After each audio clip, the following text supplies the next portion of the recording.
Hello class 10th students. चलिए हम लोग आज इकोनॉमिक्स का थर्ड चैप्टर स्टार्ट कर लेते हैं और चैप्टर का नाम है money and credit. Money and credit, इसकी मीनिंग आप बहुत अच्छी तरह समझते ही हैं।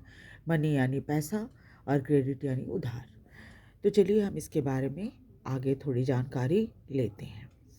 Money as a medium of exchange, पैसे को मीडियम ऑफ एक्सचेंज कहा जाता है। इसका मतलब क्या हुआ? इसका मतलब ये हुआ कि पैसा जो है एक किसी सामान को लेने देने का माध्यम होता है। यानी आपको बाज़ार से अगर कोई सामान लेना है तो आप पैसा लेकर जाते हो और क्या होता है, पैसा देकर आप अपना सामान ले लेते हो। तो इसको कहते हैं मीडियम ऑफ एक्सचेंज, इसलिए मनी को मीडियम ऑफ एक्सचेंज कहते हैं। The use of money spans a very large part of our everyday life। सारे दिन में पैसा जो होता है इसका इस्तेमाल हम कई रूप में करते हैं। Look around you and you would easily be able to identify several transactions involving money in a single day। अगर आप अपने आसपास देखो तो आप बहुत आसानी से ये देख पाओगे कि कई ट्रांजैक्शन यानी देना लेना हम एक ही दिन में कर लेते हैं, है ना। कई तरह के देन लेन हम एक दिन में करते हैं। Can you made a list of these? आप ऐसी लिस्ट बना सकते हैं। In many of these transaction goods are being bought और sold with use of money. और यहाँ देन लेन में क्या किया जाता है, सामान खरीदा जाता है या बेचा जाता है पैसे का इस्तेमाल करके। In some of these transaction services are being exchange with money. और कुछ ऐसे ट्रांजैक्शन होते हैं यानी देन लेन होता है जिसमें क्या होता है, पैसे के बदले आपको सर्विस मिलती है। सर्विस मिलती है इन द सेंस कि आप पैसा देते हो और बदले में आपको कोई काम आपका किया जाता है। For some of these might not be any actual transfer of money taking place now, but a promise to pay money later। कुछ ऐसे भी देन लेन होते हैं जिसमें तुरंत तो आप पैसा नहीं ट्रांसफ़र करते, लेकिन आप प्रॉमिस करते हो कि भविष्य में आप दे दोगे। जैसे आप देखिए कि इलेक्ट्रिसिटी आप इस्तेमाल करते हैं तो क्या होता है, इलेक्ट्रिसिटी आप अभी इस्तेमाल कर लेते हैं, 1 महीने जब आप इस्तेमाल करते हैं तो उसका आपके पास बिल आता है, तो फिर आप बिल पे करते हो, है ना। इस तरह के बहुत सारे ऐसे काम हैं जो कि हम करते हैं। उसके बाद देखिए, have you ever wondered why transaction are made in money? क्या आपने सोचा है कभी कि पैसे के देन लेन से ही कुछ काम क्यों किया जाता है? द रीज़न इज़ सिंपल, इसका कारण बहुत आसान है। A person holding money can easily exchange it for any commodity और सर्विस दैट ही और शी माइट वांट। एक व्यक्ति जिसके पास पैसा है वो बहुत आसानी से कोई सामान या सर्विस का देना लेना कर सकता है, जो भी वह चाहता है वो। Thus everyone prefer to receive payment in money. इसलिए हर कोई जब आपका कोई काम करता है, कोई व्यक्ति आकर, तो वो आपसे पेमेंट जो है पैसे में मांगता है। And then exchange the money for things that he want. और जब आप उसे काम करने का पैसा दे देते हैं तो फिर क्या करता है, वो अपनी ज़रूरत का कोई भी सामान बाहर से ले सकता है पैसे के बदले में। Take the case of shoe manufacturer. एक उदाहरण देखिए, एक जूता बनाने वाला व्यक्ति है। He want to sell shoes in the market and buy wheat. वो चाहता है कि वो अपने जूते मार्केट में बेच दे और उसे गेहूँ खरीदना है, गेहूँ ले ले। The shoe manufacturer will first exchange the shoes that he has produced for money and then exchange the money for wheat। तो क्या करेगा वो कि वो बाज़ार में अपने जूते लेकर आएगा और फिर उसे बेचेगा, बदले में उसे जो पैसा मिलेगा उससे उसे ज़रूरत है गेहूँ खरीदने के लिए तो वो गेहूँ खरीद लेगा। Imagine how much more difficult it would be if the shoe manufacturer had to directly exchange shoes for wheat without the use of money। आप सोचिए, कल्पना करके देखिए कितना मुश्किल होगा उसके लिए काम कि वो उसको जूते के बदले में जो शू मैन्युफैक्चरर है उसको सीधे एक्सचेंज, अपने जूते को एक्सचेंज करके बिना पैसे का इस्तेमाल किए हुए गेहूँ लेना पड़े.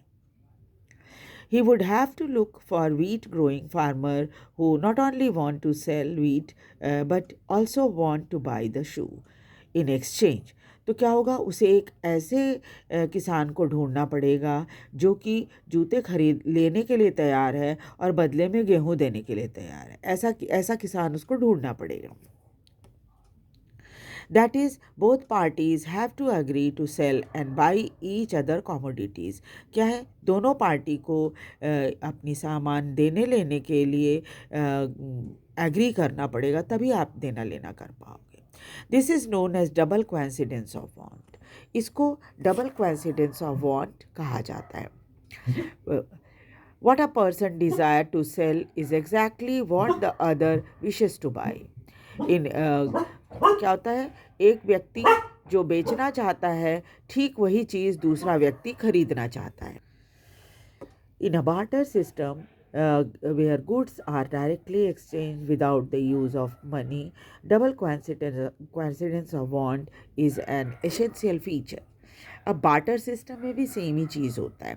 क्या होता है, उसमें क्या होता है, सामान का एक्सचेंज बिना पैसे के किया जाता है. यानी एक व्यक्ति अपना सामान दूसरे व्यक्ति को दे देता है, और इसे भी डबल कोइंसिडेंस ऑफ वांट कहा जाता है. यानी सामने वाला व्यक्ति आपकी चीज़ खरीदने के लिए तैयार हो और आप भी उसकी चीज़ लेने के लिए तैयार हो. जैसे गेहूं के केस में हमने देखा, शू में मैन्युफैक्चर किए गए एग्जाम्पल जो देखा था उसमें यही देखा हमने. In contrast, in an economy where money is in use, money by providing the crucial intermediate step eliminate the need of double coincidence of want. इसके ठीक विपरीत क्या होता है, जिस इकोनॉमी में पैसा इस्तेमाल होता है तो मनी क्या करता है, एक इंटरमीडिएट की तरह काम करता है, इंटरमीडिएट स्टेप की तरह काम करता है, और ये जो इस चीज़ को ख़त्म कर देता है, डबल कोइंसिडेंस ऑफ वांट्स को ख़त्म कर देता है. यानी आपको ज़रूरत नहीं है ऐसे व्यक्ति को ढूंढने की जो आपके शूज़ खरीदने के लिए तैयार हो. It is no longer necessary for the shoe manufacturer to look for a farmer who will buy his shoes and at the same time sell him wheat. तो क्या है कि अब आप शू मैन्युफैक्चरर को ऐसे किसी किसान को ढूंढने की ज़रूरत नहीं पड़ेगी जो उसके शूज़ को लेने के लिए तैयार हो और बदले में गेहूँ देने के लिए तैयार हो. All he has to do is to find a buyer for his shoes. उसको बस एक ही काम करना है, वो ये कि एक ऐसा बायर खरीदना है ऐसा बायर ढूंढना है जो उसकी शूज़ को खरीद ले. Once he has exchanged his shoes for money, he can purchase wheat or any other commodity in market. एक बार वो अपने जूते को बेच दे और पैसा ले ले, उसके बाद वो जो चाहे गेहूँ परचेज़ कर सकता है, कोई दूसरी ज़रूरत के सामान को भी मार्केट से खरीद सकता है. Since money act as a intermediate in the exchange process, it is called a medium of exchange. चूँकि मनी जो है वो एक इंटरमीडिएट के रूप में काम करता है एक्सचेंज प्रोसेस में, इसीलिए इसे मीडियम ऑफ एक्सचेंज भी कहते हैं. अब हम देखेंगे मॉडर्न फॉर्म ऑफ मनी. आज के समय किस तरह का पैसा इस्तेमाल होता है. We have seen that money is something that can act as a medium of exchange in transaction. हमने ये तो पढ़ ही लिया कि सब पैसा जो होता है वो एक मीडियम ऑफ एक्सचेंज के रूप में काम करता है देन लेन में. Before the introduction of coin, a variety of object was used as money. जब तक सिक्के नहीं बने थे, जब सिक्के का इंट्रोडक्शन नहीं हुआ था, तब बहुत दूसरी चीज़ें पैसे के रूप में इस्तेमाल होती थी. For example, since they in the very early ages Indian use grains and cattle as money. काफ़ी शुरुआत में लोग जो है वो भारत में ख़ास तौर पे अनाज और जानवरों को पैसे के रूप में इस्तेमाल करते थे. Thereafter came the use of metallic coin. उसके बाद क्या हुआ, मेटेलिक कॉइन्स आ गए जिसमें गोल्ड, सिल्वर, कॉपर के कॉइन होते थे.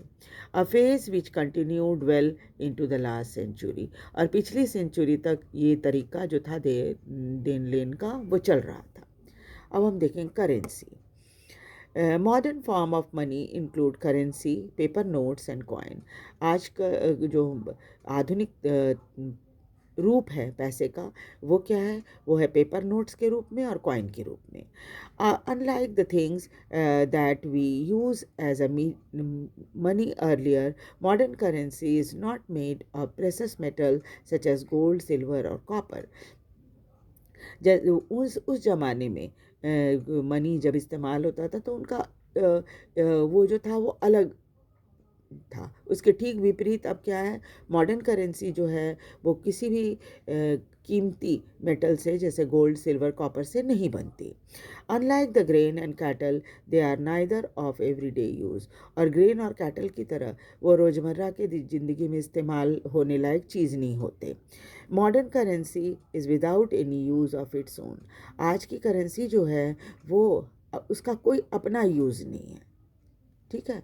पहले क्या होता था? सामान का देन लेन या गोल्ड का या सिल्वर का देन लेन होता था तो वो बाद में काम आता था। जैसे आप देखिए, आपको शूज़ की ज़रूरत थी, आपने शू ले ली, उसको इस्तेमाल आप कर रहे हैं। सामने वाले बंदे को गेहूँ चाहिए, गेहूँ ले लिया उसने, वो उसका गेहूँ का आटा बनाएगा, फिर उससे रोटी बना के खाएगा, है ना? तो इस तरह इसका इनका यूज़ होता है। पहले जब कैटल एक्सचेंज होते थे तो क्या होता था? कैटल जो है वो उसको पालते थे, किसी भी तरह, अगर गाय है तो दूध देती थी, कोई और दूसरा जानवर है तो कोई ना कोई यूज़ उसका होता है, जैसे बकरी है, ये सब है, तो उसका इस्तेमाल होता है ना? तो लेकिन आज की जो करेंसी है उसका कोई यूज़ नहीं है। आप रुपया जो है वो घर में रखा है, लेकिन आप अगर किसी मुसीबत में हो, ऐसी मुसीबत में जहाँ वहाँ रुपया काम नहीं आएगा बिल्कुल।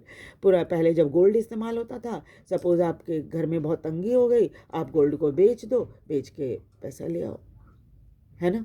तो इस तरह से क्या होता था कि उनका यूज़ था।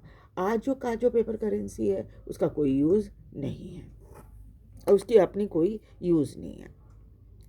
Then why is it accepted as a medium of exchange? तब सवाल ये होता है कि जब उसका अपना कोई यूज़ ही नहीं है तो आप उसे मीडियम ऑफ एक्सचेंज के रूप में कैसे क्यों इस्तेमाल करते हो? It is accepted as a medium of exchange because currency is authorized by the government of the country. इसे मीडियम ऑफ एक्सचेंज इसलिए रखा जाता है क्योंकि करेंसी जो है वहाँ किसी भी देश की सरकार द्वारा ऑथराइज्ड होता है ना? यानी सरकार कहती है कि आप इसमें देना लेना कर सकते हो। In India the reserve bank of India issues currency note on behalf of the central government. Bharat में रिजर्व बैंक ऑफ इंडिया जो होती हैं वो करेंसी नोट्स जो है सरकार के बिहाफ में छापती है। As per Indian law, no other individual or organization is allowed to issue currency. और इसके ये जो रिज़र्व बैंक ऑफ इंडिया के अलावा और किसी भी व्यक्ति को या किसी ऑर्गेनाइजेशन को ये काम करने के लिए अलाउड नहीं है, यानी वो करेंसी नोट नहीं छाप सकते। Moreover, the law legalizes the use of rupee as a medium of payment that cannot be refused in setting transaction in India. और इसके अलावा क्या है, कानून भी लीगलाइज करता है रुपया का इस्तेमाल as a medium of payment का, और इसे कोई व्यक्ति मना नहीं कर सकता। कोई भी ट्रांजैक्शन अगर आप करना चाहते हो तो पैसा देकर कर सकते हो। कोई ज़बरदस्ती आपको नहीं कर सकता कि हम पैसा नहीं, सोना लेंगे या कुछ और लेंगे, ऐसे नहीं बोल सकता कोई भी, उसे एक्सेप्ट करना पड़ेगा। No individual in India can legally refuse payment made in रूपी।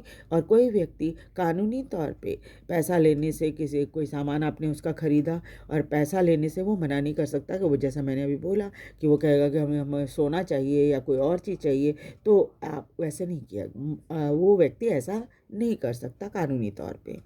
Hence the rupee is widely accepted as a medium of exchange. यही कारण है कि रुपया को मीडियम ऑफ एक्सचेंज के रूप में इस्तेमाल किया जाता है। ठीक है। So in the next class will continue with the chapter. हम देखेंगे कि डिपॉजिट विद बैंक जो हम होता है वो क्या, कि वो हमें हम जब रुपया पैसा जमा करते हैं बैंक में तो उससे क्या फ़ायदे हमें होते हैं। ठीक है। तो भी वीडियो को लाइक और सब्सक्राइब कर दीजिए और साथ ही साथ शेयर भी कीजिए ताकि ज़्यादा से ज़्यादा लोग, बच्चे इसका फ़ायदा उठा सकें। Thank you very much.